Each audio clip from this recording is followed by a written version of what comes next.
This is Buddy. Want to say hi? He likes to play with string. Hello, Flosstube. Welcome back. I am so excited to be here with you again.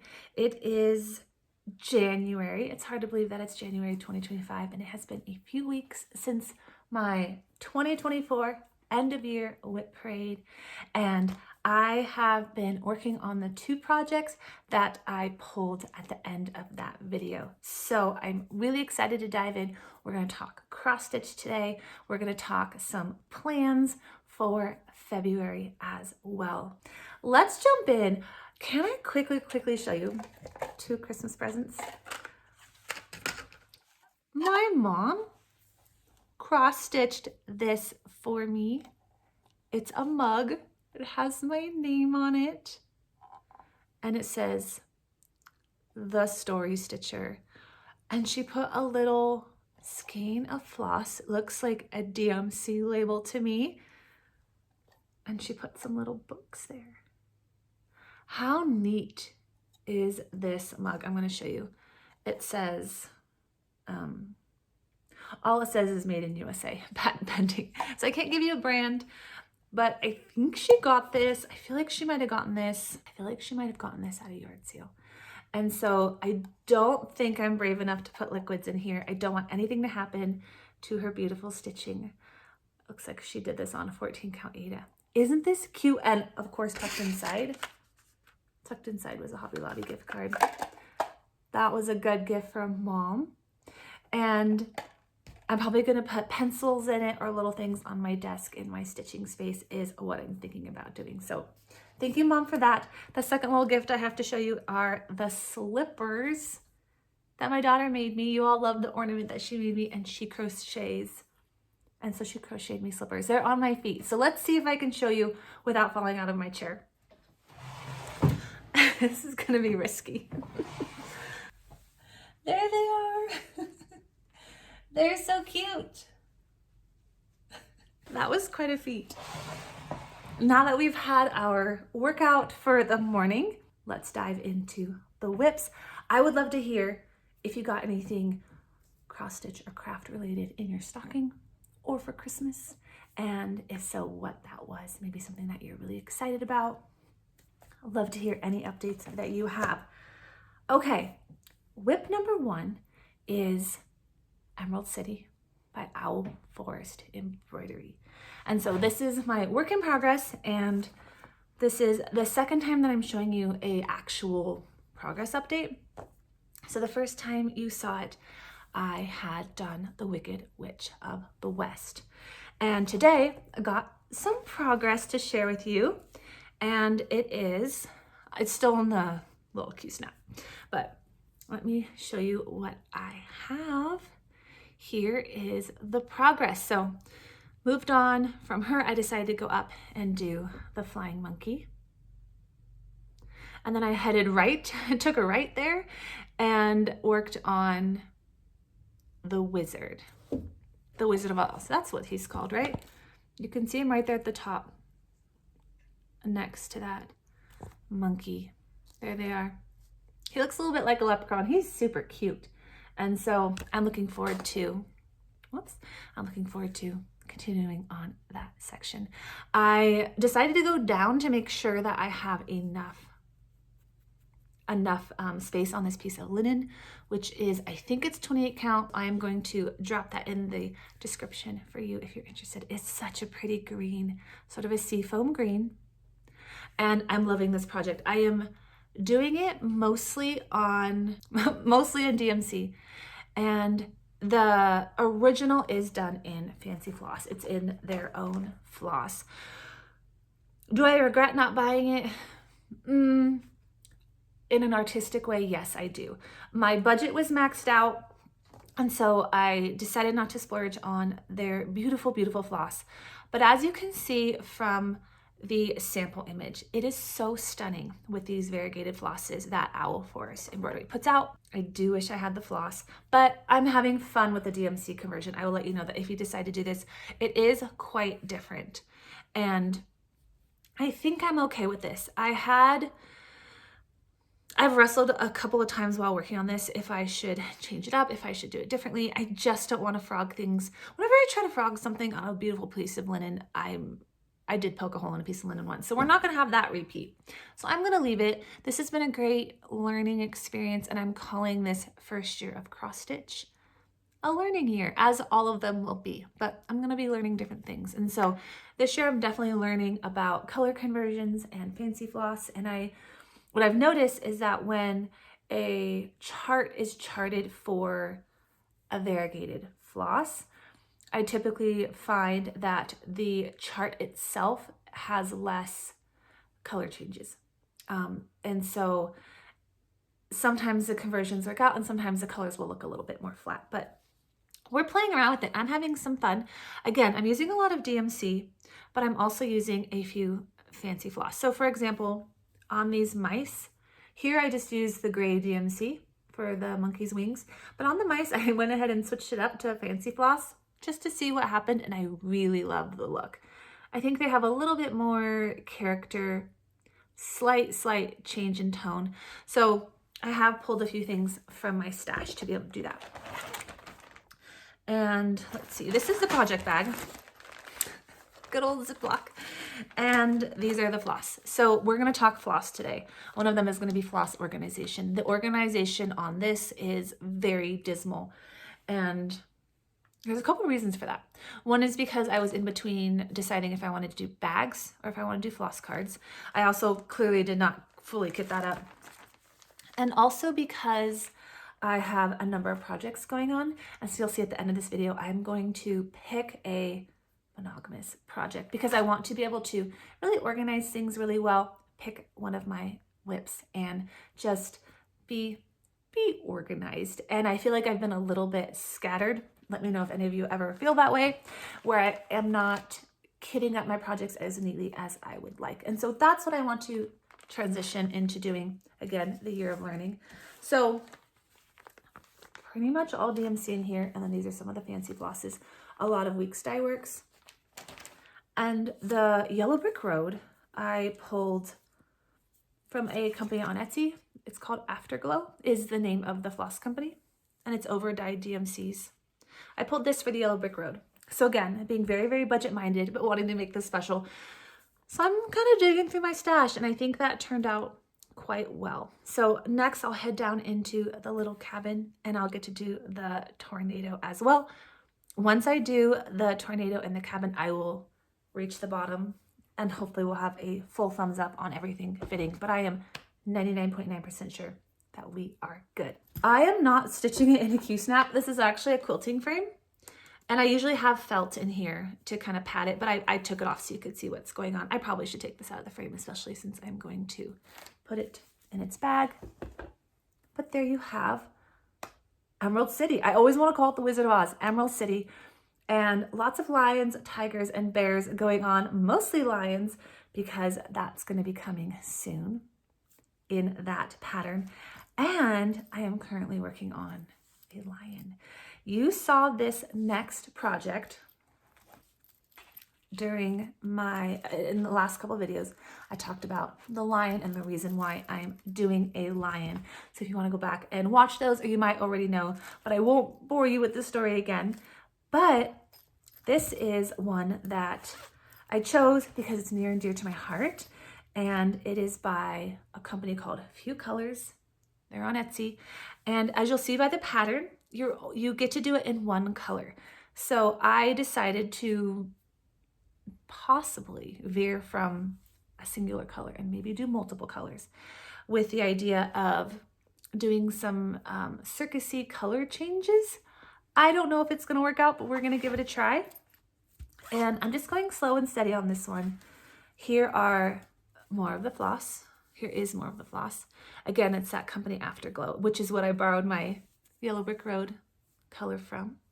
And this all came really beautiful. So I'm playing around with these colors to decide which ones are going to be perfect for that lion.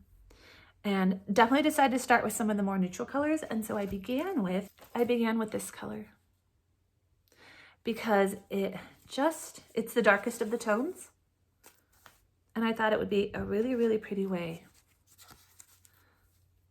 to get started and to offset that fabric. The color of this one is Sumatra. I don't know what that means.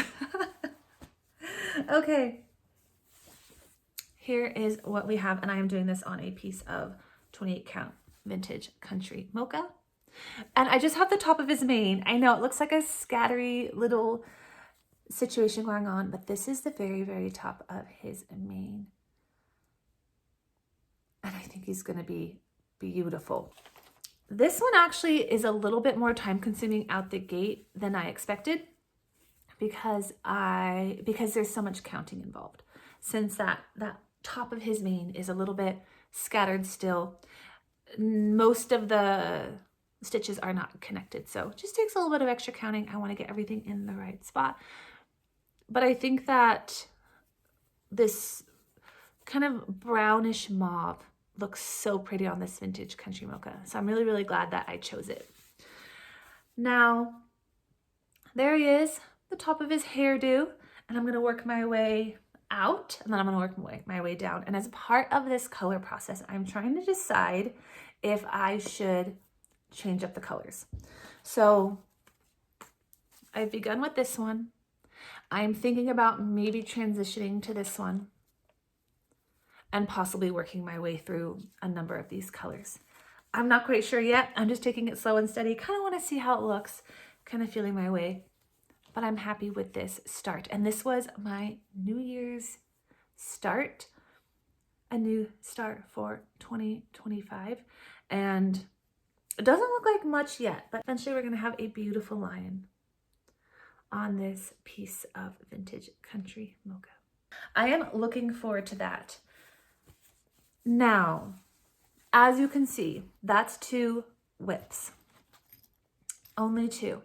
And for those of you who know me, you know that I'm a writer, and I was writing my little heart out, editing and writing my little heart out the last 3 weeks. And so stitching time was a little sparser than I had hoped, but that's okay. Sometimes that happens, and I think the key for me, or for anybody, but something that I'm trying to adopt, is to just have fun with it. Not put pressure on myself, not let guilt creep into cross stitching, because I think that would kill some of the joy and kill some of the fun. So just rolling with what I get done and trying to enjoy every stitch. That has been absolutely lovely. Now, let me know, what do you do if you find that you have a number of whips going on and they might be getting a little bit out of hand? So I've got my basket of whips, it's right over there, and I am thinking about, as I mentioned, getting each one a little bit better organized, because I feel like what I keep doing is I kind of start them willy-nilly, where I just open up one skein of floss and get started, and then I'm not fully kitting things up, or I'm not fully taking the time to organize, because time is limited. I'm spending more of my time stitching, but I've noticed that the lack of organization is, it just makes it not quite as enjoyable. So because of that, I'm going to go between this floss tube and the next floss tube. I'm going monogamous, just to give it a try and to pull out 2 projects that I feel like would be a lovely fit for Valentine's, and that I would also like to get a finish on. Obviously, I can't have 2 projects and call that monogamous, so we're gonna pick one. I'm gonna show you what they are. And the first one is Little Women.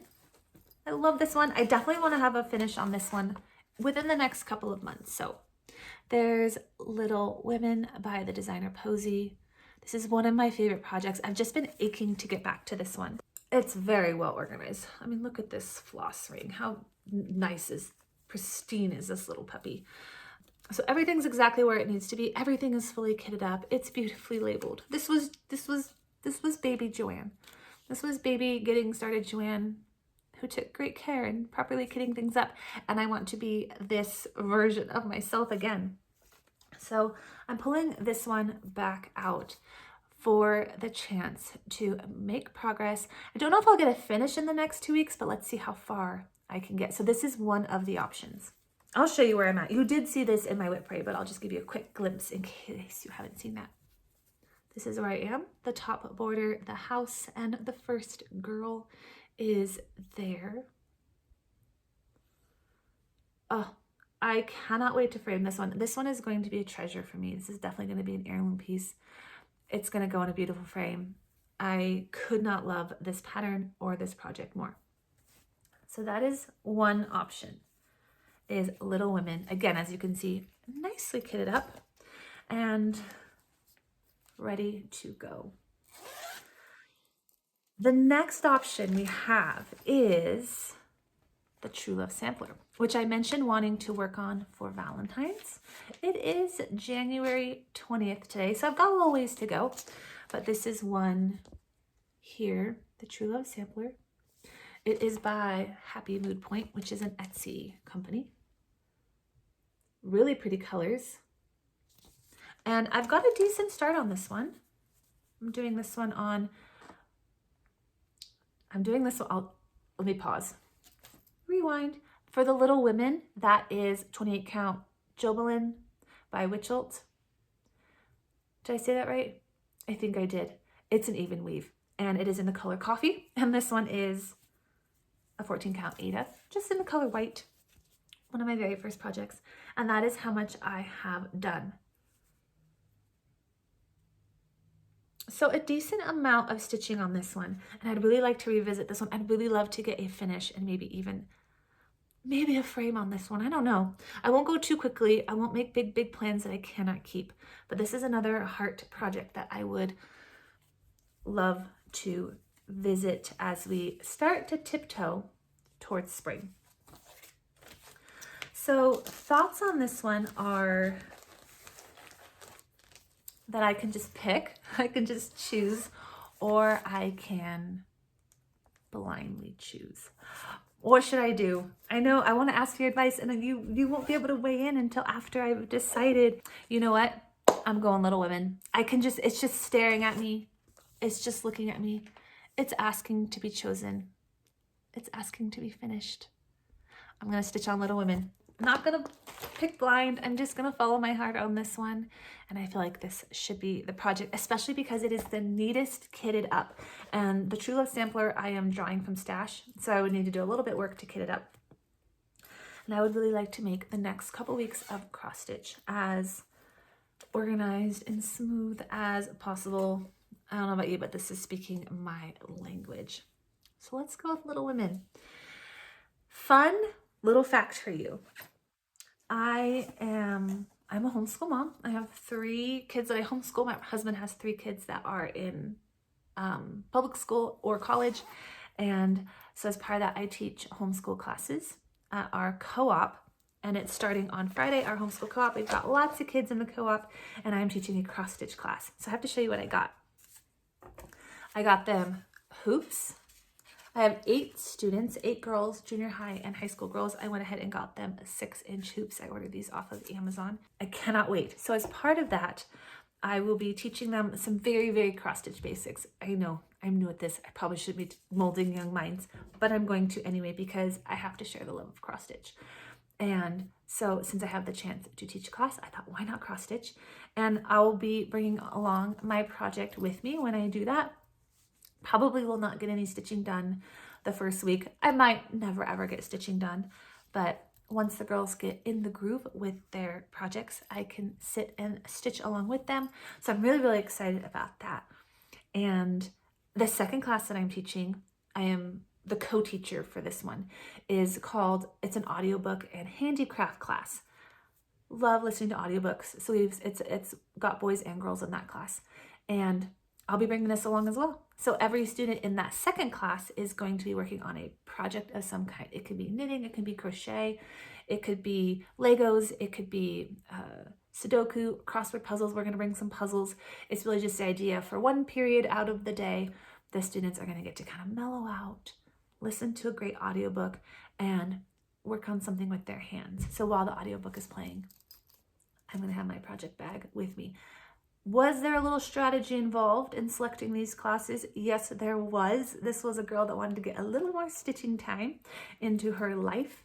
And since I have kids and I work a couple of different jobs, I thought, why not host some classes for the homeschool group that I can stitch as well. So there was strategy. And I'm really, really excited to get started. That is all of the stitching that I have for you today. Let's end with a little bit of a giveaway. I wasn't sure if I was gonna do this, but it's looking at me right there, and so I would like to give something away.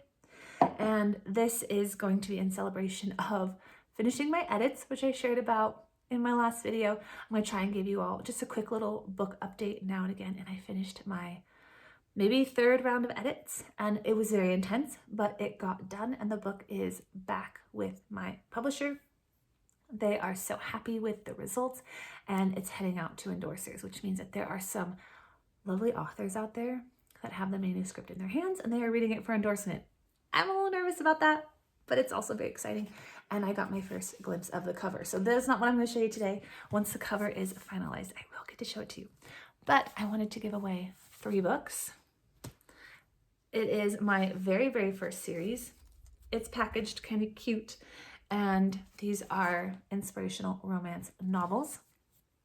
If you like to read that kind of fiction that's sweet and uplifting and encouraging, also with a love story, drop me a comment below. Let's use the keyword books. That seems simple enough. And with the keyword books, you can enter the giveaway this month, this video, I should say. And I'm going to take off that just so I can show you the covers of them. This is book number 1. There we go. I love her dress. This is the very first book cover that I got to see, and I fell in love with it. It's set in the Blue Ridge Mountains of Appalachia. And so there's a little bit of bluegrass music and things like that in there. It's a little bit of a saga, I'll warn you. So if you don't mind getting a sweet love story with a little bit of drama, you might get, you might cry, you might want to throw the book, you might celebrate. You're going to do all of the array of emotions. If you're interested in every emotion you could possibly experience, come along with me into book number 2. This one is one of my favorite book covers of all time.